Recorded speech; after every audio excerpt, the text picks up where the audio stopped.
mundo para instalar este escenario en Venezuela. Yo tengo que decirlo todo. Nosotros negociamos de buena fe con Estados Unidos. Estados Unidos no cumplió nada. Son unos mentirosos y farsantes. No tienen palabra ni cuando la firman. Y lo que estaban aprovechando la negociación es para echarnos tierrita en los ojos. 2024 has been an interesting year. We've seen a global geopolitical shift. In our early October production, we were discussing a country like Georgia that risked a possible invasion or a coup based on whether it aligned with Eastern European forces or Western European powers. In this production, we're faced with Venezuela, who is in a similar position, having gone down the path of having an authoritarian government since the inception of the Bolivarian Republic of Venezuela after the adoption of the 1999 constitution headed by Hugo Chavez. 25 years later, the people have had enough. In July this year, the 2024 presidential elections were held. The United Socialist Party of Venezuela candidate and current president Nicolas Maduro won. A decision that caused confusion, a split geopolitical view, a national and international political crisis. The reason for this confusion is due to Democratic Unity Roundtable opposition candidate Edmundo Gonzalez was expected to win. Yes, the electoral results published by the Venezuelan National Electoral Council, or CNE, were deemed biased to current President Nicolas Maduro, and weren't actually based on votes recorded. This is according to analysts, the US, and the EU Parliament. Question is, why do they view it this way? Well, let's take Germany. 98% of its consumed oil is imported, and with Russia's war, have to look elsewhere for its supply, currently grappling with an energy crisis and an economy growing in the negatives. Venezuela has the largest oil reserves in the world. That's why the West cares. If that's the case, why has the country been experiencing a humanitarian and economic crisis spanning for nearly 2 decades? That's just a portion of the package of information you'll be receiving in this production. And that's not why you're here. Who is president of this country? Is it Western recognized and exiled Edmundo Gonzalez, or present authoritarian leader Nicolas Maduro? This is what decides which allies potentially collaborate and receive the oil. We'll be delving into the vast accusations and conspiracies held against Maduro and his administration, as well as how this crisis happened in the first place and was potentially in store for Venezuela's future to tackle these ongoing issues. Evermore since, Trump has been elected 47th President of the United States and vows to protect the American borders from illegal migrants. A portion of those are Venezuelan. Trump has previously hinted at the possibility of military action in Venezuela during his previous term. I'll touch more on that a bit later. We welcome you to Gage Introductory, where we provide you summarized global political stories. We're thankful for your time. In this story, we'll mainly be focusing on 3 politicians. Fortunately, to lead up to those figures, I need you to first understand how the country found itself where it is today. Like I had mentioned in the introduction, Venezuela is known for and has the largest oil reserves in the world. Its industry received significant growth through the 70s and the 80s, trading with well-established foreign companies, assisting in laying the foundation for the country to become one of Latin America's wealthiest countries, just as displayed in this Crisis in Venezuela, Maduro's ongoing power struggle, DW documentary. Unfortunately, the proceeds of the oil sector weren't uplifting all the citizens, most of whom weren't in fortunate circumstances. As the mid-70s arrived, the government took the initiative to transform this industry by moving it from private hands and nationalizing it. This decision birthed the state-owned entity Petróleos de Venezuela, or the PDVSA, the entity that would enable social spending, infrastructure projects, and notably, a growing economy in a short time frame. Unfortunately, the global oil crash in the early to mid-80s made the dreams of a growing economy dependent on oil short-lived. This displayed that solely relying on this and not diversifying the economy made the Venezuela economy vulnerable additionally causing high inflation, currency depreciation, decreasing public spending, and increasing public debt. This caused political instability and people pointing fingers at each other. These economic issues were prevalent through to the late 80s. By grace, one of the figures we'll be talking about shortly would be garnering support around this period and would take the lead in addressing these issues and finding a way forward for the Venezuelan population. Hugo Chavez was a Venezuelan politician, revolutionary, and military officer who served as the 52nd president of Venezuela from 1999 until his death in 2013. Chavez had been leader of the Fifth Republican Movement political party from its foundation in 1997 until 2007. At this point, it would merge with several other parties to form the United Socialist Party of Venezuela, PSUV, which he would lead until 2012. Chavez is often viewed as one of the most controversial and influential politicians in the modern history of Latin America and Venezuela. He supported Latin American and Caribbean cooperation. He set up the Pan-Regional Union of South American Nations, the Community of Latin American and Caribbean States, and the regional television network, Tele-SUR. He would align himself with the socialist administrations of Rafael Correa in Ecuador, Daniel Ortega in Nicaragua, pictured on the left, and lastly, Evo Morales in Bolivia, who's pictured on the left, with Chavez in the middle and Putin on the right. One integral part of Chavez's plan would be to incorporate elements of the Marxist-Leninist government of Fidel and then Raúl Castro in Cuba. When Chavez was first inaugurated, he garnered support primarily from the lower class of whom he felt a correlation with, caring for their needs and offering solutions to their problems. A portion of the middle class would too support him due to frustration with corruption and wishing for a strong-handed government. Lastly, Chavez would be backed by members of the militarist right and old left, with undertones of nostalgia from the dictatorship of former President Marcos Pérez Jiménez. Upon Chavez being re-elected in the revolutionary July 2000 mega-election, where various members of his administration would be appointed at one go, he would be granted control of all three branches of government.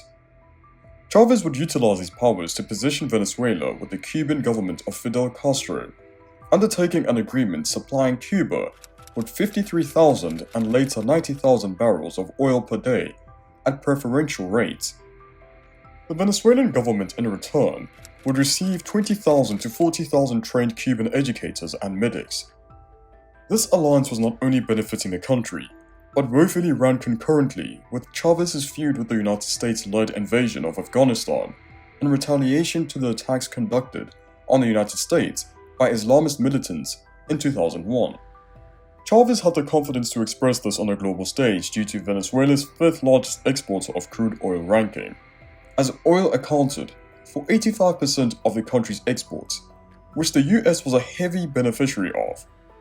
Ever since Chavez came into power, he had directed the state oil agency PDVSA to turn its profits to the country's social spending, targeting hunger, poverty, and literacy. This came to be known as the Bolivarian missions. Chavez would receive opposition to his initiatives, as they were viewed as the Cubanization of Venezuela. Following in Fidel Castro's image, Chavez would instill dictatorial fear in the Venezuelan population after he would further combine the country's bicameral legislature into a single national assembly to give him more power in creating community groups of loyal supporters allegedly trained as paramilitaries. Initial protests against the Bolivarian missions would occur in January 2001 due to the government's intention to implement educational reforms that incorporated Cuban Revolution propaganda in school textbooks, which of course parents would be against, successfully had withdrawn and re-examined. This would later result in an organization led by Pedro Carmona, known as the CD, a consortium of opposition corporate powers, political parties, and the majority of the country's media to unite to oppose the Chavez administration, accusing him of turning the country from a democratic state to an authoritarian regime. Chavez would gradually increase his autocratic powers by introducing a new hydrocarbons law seeking to gain added control over the oil industry by soaring the transnational companies' tax and oil extraction to 30%. Additionally, setting the minimum state participation in mixed companies at 51%. State Oil Agency PDVSA, on the other hand, would be granted joint control and alliance with private corporations over industry, essentially granting the state even greater control over the oil industry. Chavez would enforce these powers to ensure the PDVSA proceeds contribute to political projects, and in an effort for this to succeed, he would fire oil experts at the PDVSA to employ political allies so they could support him in his initiatives. Chavez wouldn't even stop there. Between the first and second quarter of 2002, he placed a leftist professor as president of the oil entity, further firing all the board of directors, mocking them on television whilst at it, by the way, and employing loyalists on the board who lacked experience in the industry. Riots and civil unrest erupted in Venezuela as a result of these decisions. Luckily, Chavez had planned ahead, implementing Plan Avila, a military contingency plan by the Venezuelan army to maintain public order in the country's capital, Caracas. This plan cleverly deceived the public by revoking Chavez's authoritarian power and declaring he had lost support, in a means of deterring a massacre. This came to be known as the 2002 coup attempt. Chavez kept to the plan even after this, by agreeing to be detained, as well as allowing opposition CD leader Pedro Carmona to become president of an interim government, appointing a governing committee, and concurrently abolishing the 1999 constitution.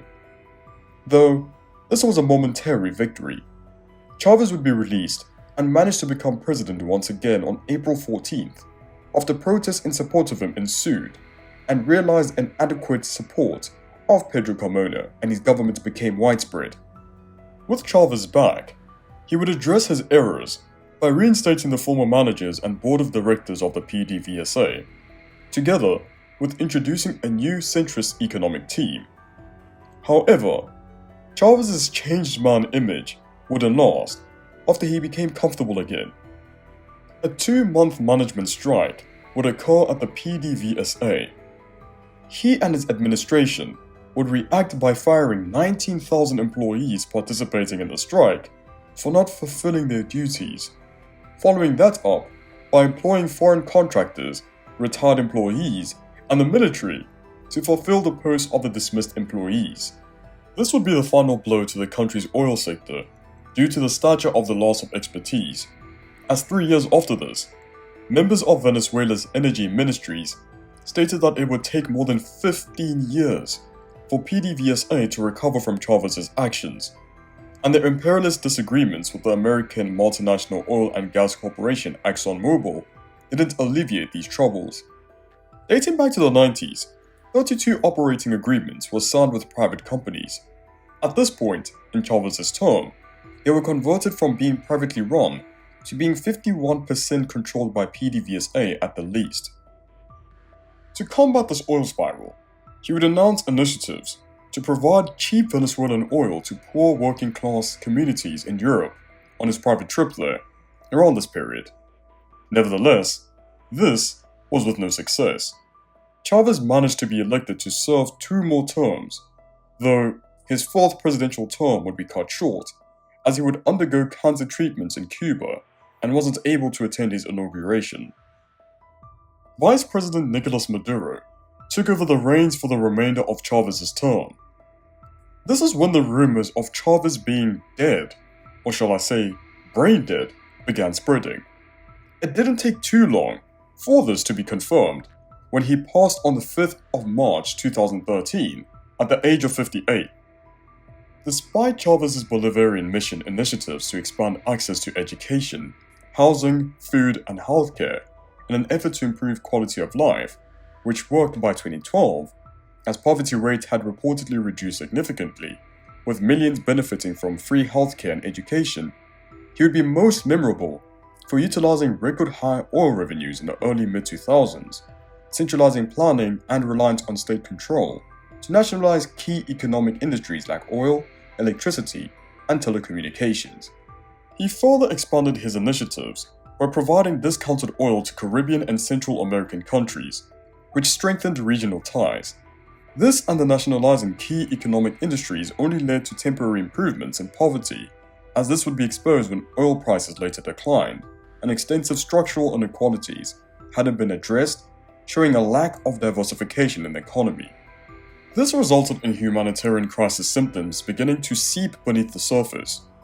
Upon 2010 arriving, Chavez and his government oversaw democracy diminishing, which saw him be a vocal critic of the US and its foreign policy, as well as implemented reforms stipulating price controls and deficit spending, despite the shortages of basic goods, inflation, and poverty increase.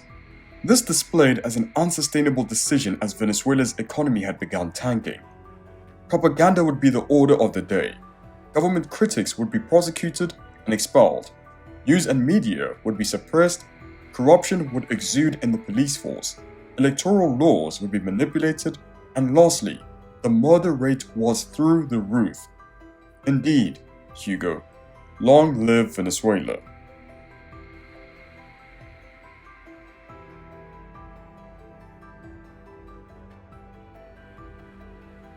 Nicolas Maduro is a Venezuelan politician and the 53rd president of Venezuela since 2013. He has seen back-to-back scandals and accusations since being inaugurated that year. Let us discuss some. As foreign minister in 2012, during the anniversary of the Chavez 2002 Venezuelan coup attempt, Maduro called opposition members snobs and the rainbow-phobic F-word slur. In November 2016, during the Narcoso Brenos affair, two nephews of Nicolas Maduro's wife, Campo and Flores, were found guilty in a US court of conspiracy to import the forbidden white sugar and working with forbidden white sugar organizations. A portion of the proceeds allegedly assisted Maduro's presidential campaign in the 2013 Venezuelan presidential election, and allegedly the 2015 Venezuelan parliamentary elections. Maduro was further accused by the US for aiding Iran-backed militias, Quds Force, and Hezbollah.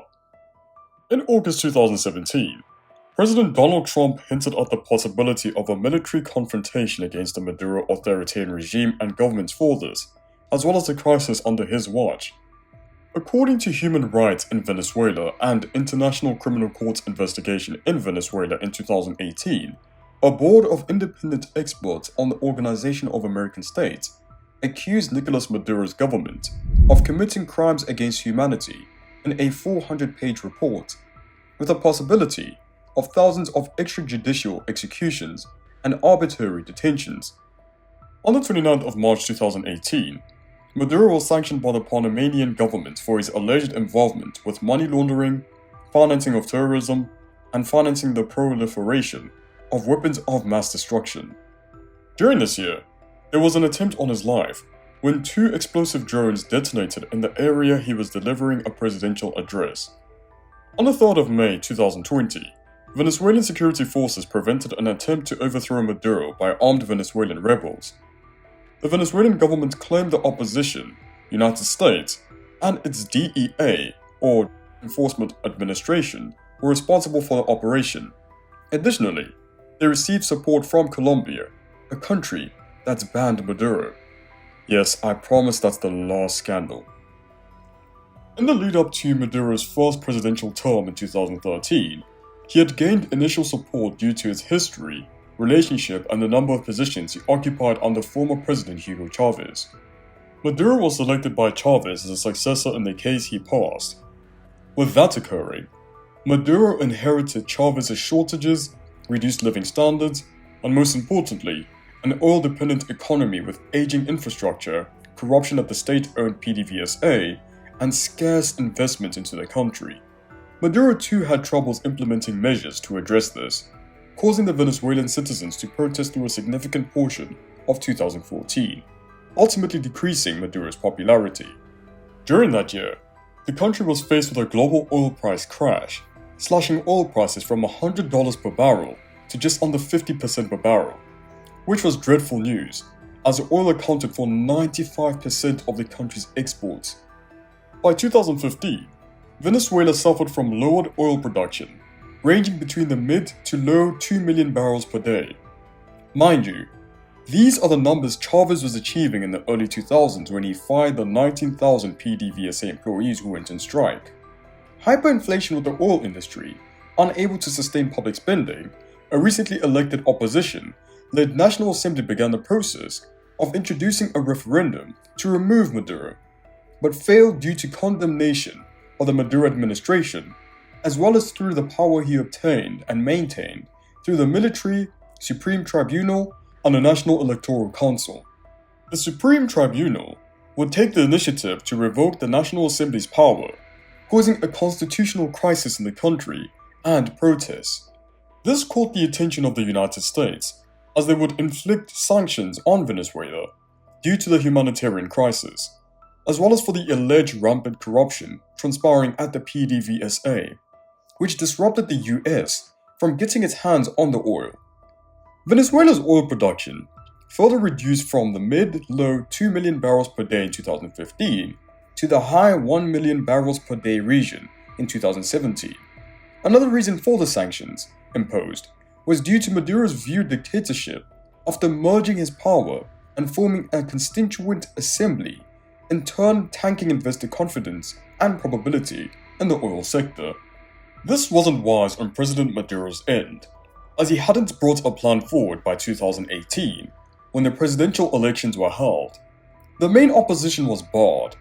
Therefore, he managed to win, and the results were denounced as fraudulent by some neighboring South American countries, the United States, Canada, the Organization of American States, and the European Union. Though, he was recognized by other neighboring South American countries, Caribbean countries, Mexico, China, Turkey, Russia, North Korea, and South Africa. At this point, Venezuela's humanitarian ills exacerbated, with large-scale medicine shortages, food shortages, mass fleeing, and growing citizen dissatisfaction. Oil production had further reduced to the low 1 million barrels per day range, as the country faced trouble with locating buyers to sell it to. Maduro would be sworn in as president on January 10, 2019.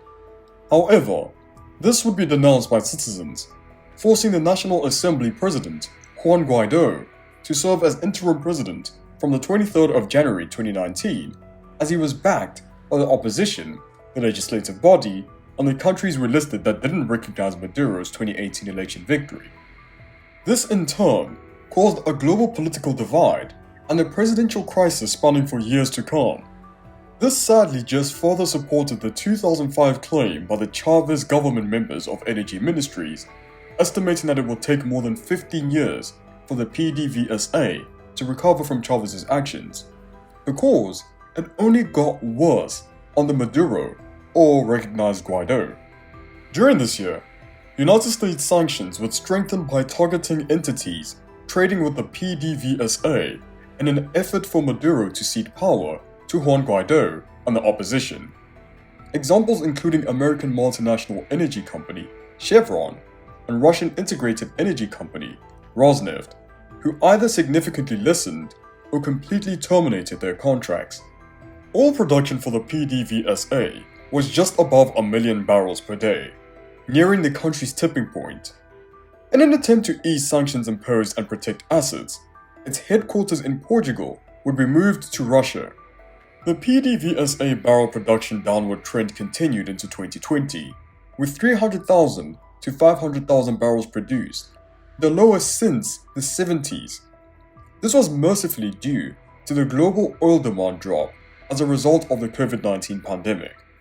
The Maduro administration utilized its recognized global allies to shake off its defeat after this mess passed, strengthening its cooperation with Iran, Russia, and China.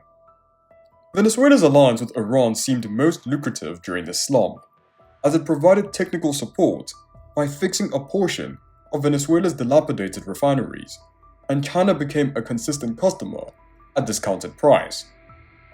This assistance from its allies brought Venezuela's oil barrel production to the upper 600,000 region between 2021 and 2022. Things got interesting entering 2023, when the United States and the West had to turn elsewhere for their oil supply due to the Russia-Ukraine war erupting. Discussions commenced between the United States and Venezuela about the possibility of relieving sanctions in turn for Venezuela holding fair elections in 2024.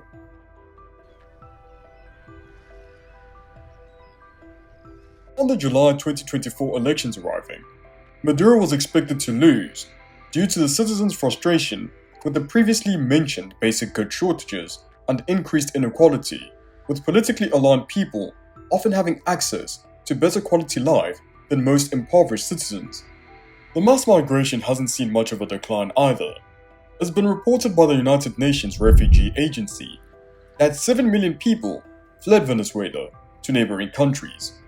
This is without having mentioned the political and economic instability as a result of constricting oil sanctions and foreign influence in the Venezuelan opposition. Speaking of that foreign influence, Maduro was going against Venezuelan politician, analyst, and diplomat Edmundo Gonzalez, who subsequently lost to Maduro. Or did he win?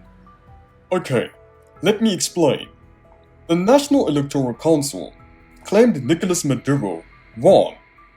However, they didn't publish the results for public view. The opposition nevertheless conducted their own voter and vote estimates that prove Edmundo Gonzalez is the winner.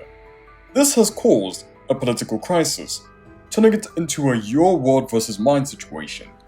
Countries across the world have yet again drawn up their own conclusions.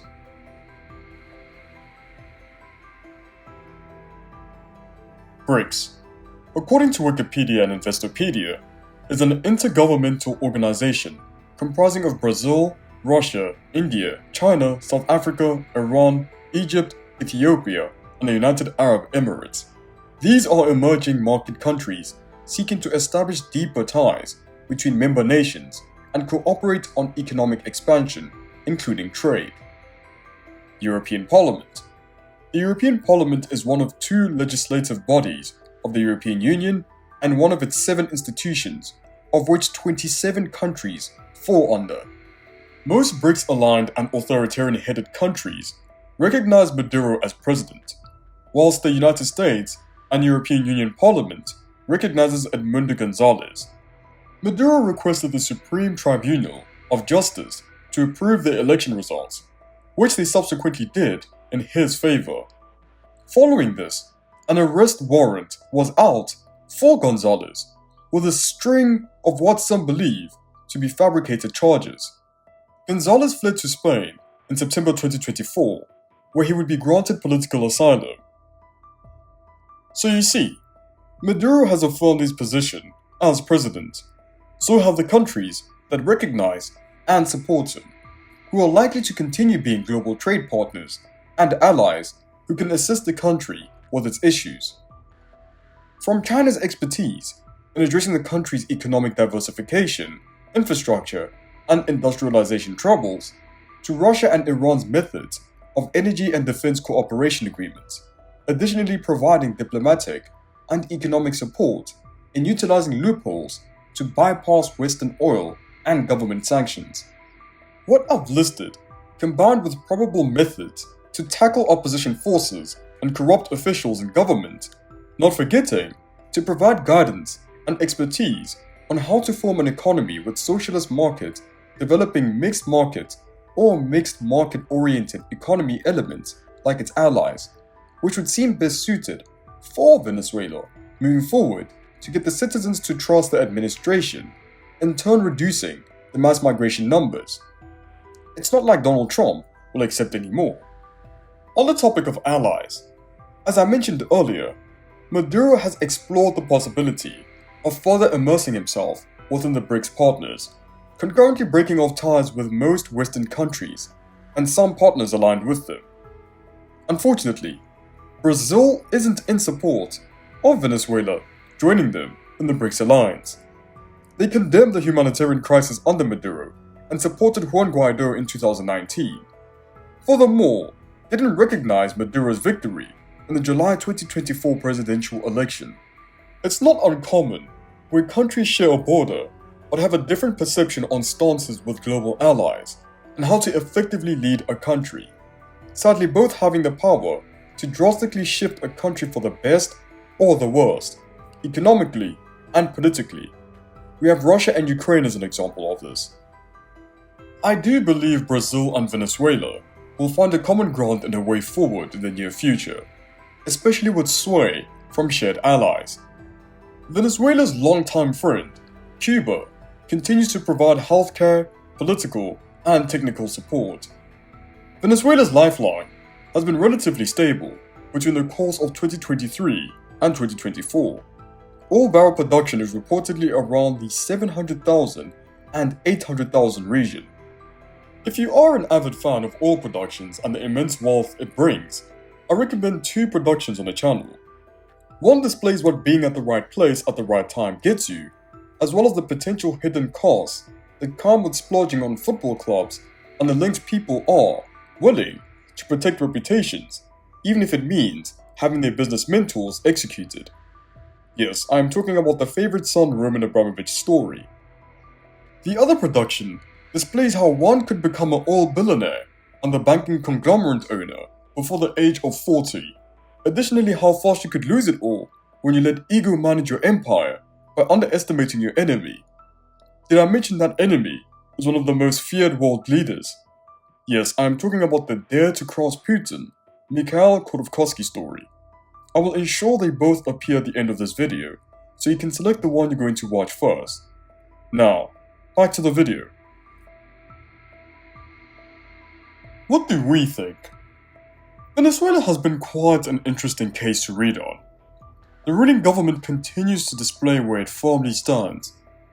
Despite the accusations, attempted assassinations, and coup attempts to overthrow President Nicolas Maduro, his resilient and pragmatic character has assisted him in maintaining relationships with people he needs to continuously rise above it all. Just like Super Mustache, the cartoon character he plays on the country's state-controlled television network, he's a superhero, in some people's eyes. He has immense loyalty to fight the struggle in the country, dating all the way back to the Hugo Chavez and Fidel Castro tenures. Sure, he may have the military's backing, lead an authoritarian government, harbor and occupy the country's key economic industries. In the end, he has strategically embedded himself in Venezuela, and he isn't going anywhere. Thank you for watching. Do browse our vast catalogue and subscribe, for there is more in store for you.